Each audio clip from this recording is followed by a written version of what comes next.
अंग्रेज़ी पढ़ने और लिखने के लिए ज़रूरी 20 स्पेलिंग पैटर्न्स यहाँ पर आप सीखने वाले हैं। 20 स्पेलिंग पैटर्न्स, ये 20 स्पेलिंग्स पैटर्न्स को पढ़ के आप जो ये बड़ी बड़ी स्पेलिंग्स रहती हैं इनको आसानी से पढ़ सकते हैं और लिख भी सकते हैं। ठीक है, जब भी स्पेलिंग लिखना चाहें तो सही स्पेलिंग लिख भी सकते हैं और ये पैटर्न फिक्स रहते हैं। इन पैटर्न से बनने वाली बहुत सारे स्पेलिंग्स आपको पढ़ने को मिल जाएगी, लिखने को मिल जाएगी। तो इन 20 पैटर्न को सीख लीजिए ताकि बहुत ही सिंपल तरीके से आप कम समय में इंग्लिश पढ़ना और लिखना सीख पाएँ। देखिए, जब भी कोई बड़ी स्पेलिंग रहेगी ना उसमें आपको TIAL मिल जाए, ठीक है, आखिर में लिखा हुआ, देखिए यहाँ पर लिखा हुआ है, आखिर में लिखा हुआ मिल जाए तो इसको TL करके नहीं पढ़ना, इसको शल पढ़ना है। ठीक है, TIAL को शल पढ़ना है। अगर आपको ये पैटर्न आपने नहीं सीखा तो आप इसको TL करके भी पढ़ देंगे, तो इसको क्या पढ़ना है, शल पढ़ना है जब भी किसी बड़ी स्पेलिंग के आखिर में आपको मिल जाए। जैसे यहाँ पर देखिए पार्शल, पार्शल, फिर देखिए असेंशल, असेंशल, इसको असेंशल कर दे, असेंशल की जगह, ठीक है, ई साउंड है, इसको इसेंशियल नहीं बोलना, असेंशल, असेंशल ऐसा।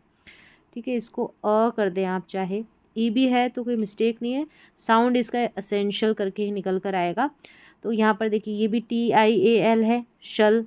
फिर इस स्पेलिंग में भी है कॉन्फिडेंशियल, TIAL, सब्सटेंशियल। तो कोई भी बड़ी स्पेलिंग रहेगी ना वहीं पर ये आपको TIAL शल पैटर्न देखने को मिलेगा। तो जब भी आपको लिखनी होगी ना ये स्पेलिंग तो आपको पता है, अब पता चल गया कि TIL को शल पढ़ते हैं। ठीक है, ऐसे ही सेम नेक्स्ट पैटर्न ये भी है, इसमें CIAL है, इसको CL नहीं पढ़ना है, इसको भी शल पढ़ना है। यानी कि जो TI है इसको भी श पढ़ते हैं, CI है ना इसको भी श पढ़ते हैं। तो जैसे ये सोशल, स्पेशल, ऑफिशियल, कमर्शियल, ऐसे शल पढ़ना है, इसको CL स नहीं पढ़ना, शल, शल। तो TIAL हो या CIAL हो दोनों को शल पढ़ते हैं। अब स्पेलिंग जब लिखेंगे तो कैसे पता चले कहाँ पर TIAL लिखें शल के लिए, कहाँ पर CIAL लिखें, तो इसका कोई नियम नहीं होता है, इसके लिए आपको प्रैक्टिस करनी पड़ती है। किसी भी किताब में आपको इसका कोई नियम नहीं मिलेगा।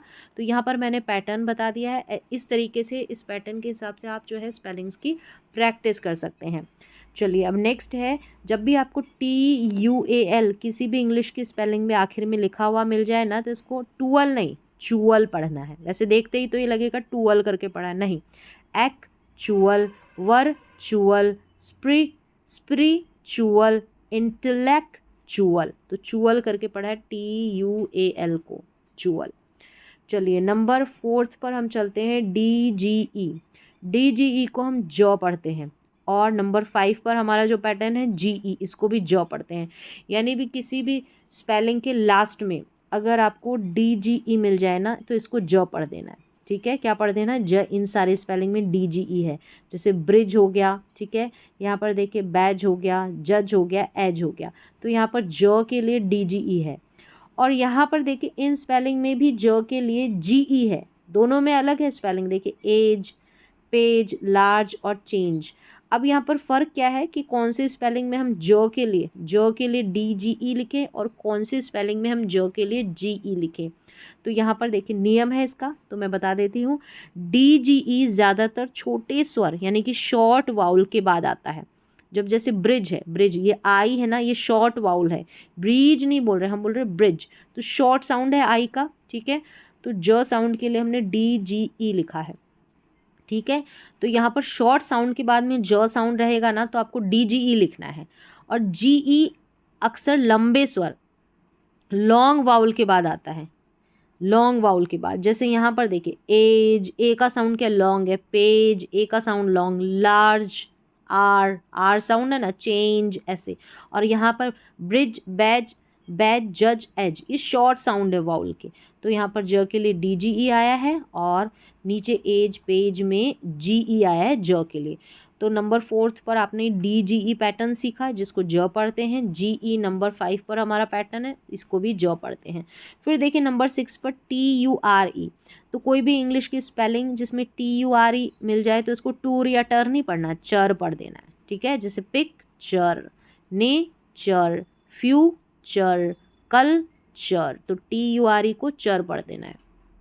ठीक है, नंबर 7 पर है हमारा TIOUS। अब इसको देखेंगे तो TUS ऐसे ऐसे करके उच्चारण आएगा, लेकिन जब भी आपको किसी इंग्लिश की स्पेलिंग के लास्ट में TIOUS मिल जाए ना तो इसको शस पढ़ना है, क्योंकि TI है ना यहाँ पर, इसको श पढ़ा जा रहा है।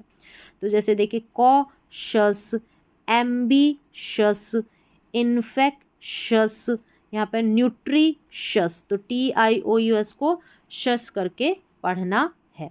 तो यहाँ पर अगर हम देखेंगे तो स्टार्टिंग में हमने शल पढ़ा था, TIAL है, तो यहाँ पर भी TI था ना, इसको श पढ़ा। यहाँ पर देखिए CIAL को भी शल पढ़ा था, CI था ना, यहाँ पर CI को श पढ़ा। तो वैसे ही शस जो है ना, इसमें भी TI है, इसको श पढ़ा गया है, और OUS है ना, इसको अस करके पढ़ा जाता है। ठीक है, चलिए अब नेक्स्ट हमारा पैटर्न है 8th पर। देखिए इसमें भी CI है, तो CI को स पढ़ेंगे, श पढ़ेंगे, स नहीं पढ़ना है। ठीक है, CI को अगर आपको नहीं पता होगा तो स ही पढ़ेंगे, सस करके या CS करके पढ़ दिया, तो CI को भी आप श पढ़ना, तो इसको शस पढ़ना है, सस नहीं, सस या CS नहीं, शस। जैसे देखिए डिलीशस, प्रीशस, सस्पिशस, विशस, तो CIOUS को शस करके पढ़ना है। चलिए नंबर 9 पर आप आ जाए, QUE, इसको क करके पढ़ना है।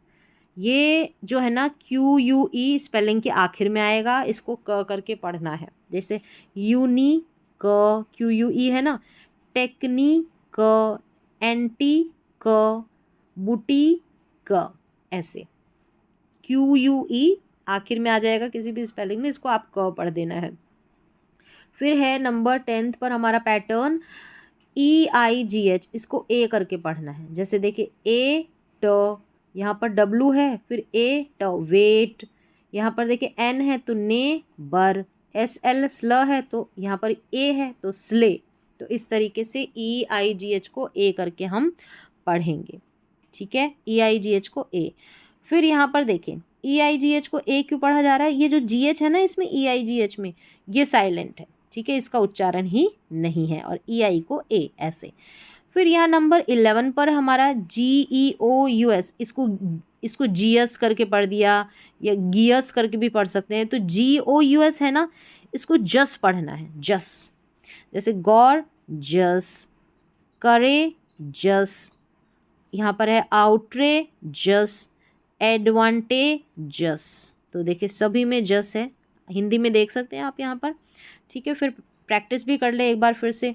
तो इस तरीके से इंग्लिश को पढ़ना, इंग्लिश की स्पेलिंग्स को पढ़ना और इंग्लिश के स्पेलिंग्स को लिखना आसान हो जाता है। ऐसे काफ़ी सारे पैटर्न आप सीख लेते हैं, क्योंकि एक पैटर्न से एक स्पेलिंग तो बनती नहीं है, एक ही पैटर्न से बहुत सारी स्पेलिंग्स बनती है। तो ऐसे छोटे छोटे पैटर्न्स आप सीखते जाएंगे, तो ऐसे बहुत ही कम समय में जल्दी इंग्लिश पढ़ना और इंग्लिश की स्पेलिंग्स को सही लिखना सीख सकते हैं। तो सारी चीज़ें आपको अप्लाई करनी है अगर आपको जल्दी से जल्दी इंग्लिश को पढ़ना लिखना सीखना है तो। नेक्स्ट देखें नंबर 12 पर TORY, इसको टरी पढ़ना है, TORY, इसको टरी। जैसे देखिए टेरी, टेरी टरी, यहाँ पर है लेबोरेटरी, यहाँ है डॉर्मी, डॉर्मी टरी, मैंडेटरी, तो TORY को टोरी नहीं पढ़ना, टरी पढ़ देना है। टेरिटरी, लेबोरेटरी, ठीक है, फिर है डॉर्मिटरी, मैंडेटरी, ऐसे। ये थोड़ी स्पेलिंग टफ है, तो बड़ी बड़ी स्पेलिंग्स में ये पैटर्न आपको मिलने वाले हैं। तो ऐसे आपने देखना, लास्ट का जो हिस्सा है उसको पढ़ लिया, तो ऐसे पैटर्न से जो है बड़ी बड़ी स्पेलिंग्स को पढ़ना भी बहुत आसान हो जाता है। फिर देखिए नंबर 13 पर हमारा पैटर्न है लोजी, LOGY, इसको लोजी पढ़ना है, इसको लजी नहीं पढ़ना, लोजी। जैसे बायोलॉजी, टेक्नोलॉजी, साइकोलॉजी, साइको है ना इसमें PS साथ में, तो P साइलेंट रहता है। फिर देखिए जियोलॉजी, जियोलॉजी, तो लोजी, LOGY, लोजी। नंबर 14 पर आ जाए, ये भी बहुत रिपीट होता है, MENT, इसको मेंट पढ़ते हो बड़ी बड़ी स्पेलिंग्स में। जैसे देखिए अचीवमेंट, डेवलपमेंट, इम्प्रूवमेंट, एग्रीमेंट, तो MENT मेंट, अचीवमेंट, डेवलपमेंट, इम्प्रूवमेंट, एग्रीमेंट, मेंट, तो MENT मेंट हो गया। फिर नंबर 15 पर हमारा है ANCE, इसको एंस करके पढ़ेंगे। जैसे देखिए परफॉर्म, परफॉर्मेंस, एंस, ये एंस है। अब देखिए ये एंस का उच्चारण तब सही आएगा इसके आगे कोई जो कॉन्सोनेंट है ना, जैसे एम है तो मेंस हो गया, टी है तो टेंस हो गया, टी है तो टेंस हो गया, यहाँ पर टी आर है तो ट्रेंस हो गया। ऐसे आप पढ़ेंगे तो बहुत आसानी से पढ़ पाएंगे। तो ए एन सी को एंस पढ़ना है, परफॉर्मेंस, इम्पोर्टेंस, फिर है distance, entrance, trance, T R को ट्र पढ़ते हैं। तो ऐसे जब भी कोई वाउल लेटर रहता है ना, इससे पहले आपको एक कॉन्सोनेंट जो भी यहाँ पर आ रहा है ना उसको साथ में लेके पढ़ना है, तब आप सही पढ़ पाएंगे। जैसे यहाँ पर देखिए परफॉर्मेंस में है, ऐसे में पढ़ूंगी तो एंस होगा, लेकिन ये एम को जोड़ दूंगी ना साथ में तो मेंस करके इसका उच्चारण आ जाएगा, सही आएगा। चलिए अब नंबर 16 पर ऐसे ही ये भी एंस है, ई है यहाँ पर तो भी एंस पढ़ना है, ए है तो भी एंस पढ़ना है। अब इस ई से पहले देखिए आर को जोड़ देना तो ये रेंस हो जाएगा। फिर यहाँ पर देखिए ई से पहले ये आर आई दोनों है तो रियंस हो जाएगा। फिर देखिए यहाँ पर यू है ना, तो यू यू नहीं, हमको कॉन्सोनेंट जोड़ना है तो एफ एल को जोड़ेंगे तो फ्लुएंस हो जाएगा।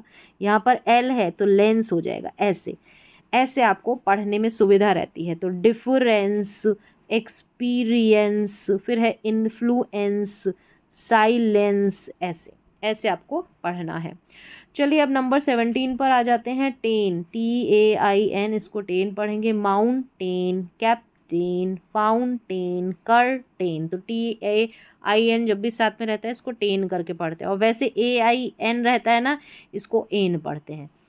चलिए नेक्स्ट हमारा नंबर 18 पर है EAR, और 19 पर EAR, दोनों सेम है लेकिन उच्चारण देखिए EAR इसमें ईयर है, देखिए ये स्पेलिंग जैसे ये है, यहाँ पर देखिए ये स्पेलिंग है ना, इसमें ईयर पढ़ेंगे इन स्पेलिंग्स में, ये इतने स्पेलिंग, ठीक है, इन स्पेलिंग्स में। क्लियर, नियर, फियर, डियर, तो इसमें EAR को ईयर पढ़ा।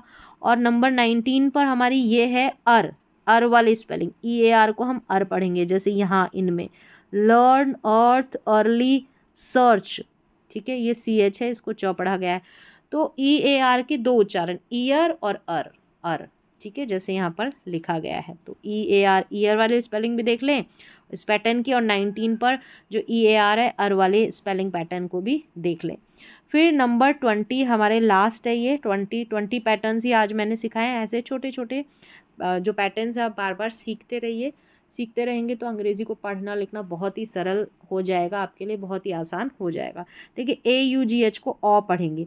अब यहाँ पर जो GH है ना ये साइलेंट है, तो AU को अ पढ़ा जा रहा है, ठीक है, ये ध्यान रखना है। ये देखिए साथ में मिल जाए तो अ पढ़ देना है क्योंकि GH साइलेंट है। डॉटर, यहाँ पर देखिए कॉट हो गया, टॉट, और ये नॉटी।